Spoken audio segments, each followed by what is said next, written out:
దేవుడు మనిషితో పాటు గాడిదకి, కుక్కకి, కోతికి 40 ఏళ్ళు ఆయుషిపోయినకి రెడీ అయిపోయిండు.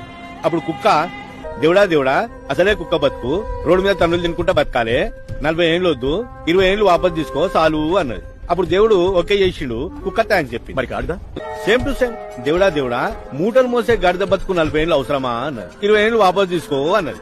దానికి దేవుడు ఓకే చేసిండు, గాడిద థ్యాంక్స్ చెప్పి. ఎంబడే కోతి ఓ మై గాడ్ చెట్ల మీద పుట్ల మీద 40 ఏళ్ళు కోతి బతుకు నాకెందుకు, 20 ఏళ్ళు చాలు అన్నది. దానికి దేవుడు ఓకే చేసిండు, కోతి కూడా థ్యాంక్స్ చెప్పి.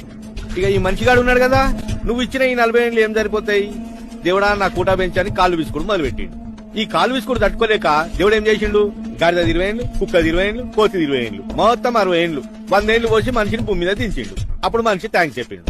40 ఏళ్ళు మనిషి లెక్కనే బతికిండు. దా తర్వాత 40 నుంచి 60 కుటుంబ బరువు, పెళ్ళాన్ని పోషించాలి, పిల్లలను పోషించాలి, పిల్లలను స్కూల్లో దించాలి, తీసుకురావాలి, బరువులు బాధ్యతలు, అంతా గాడిద బతుకు.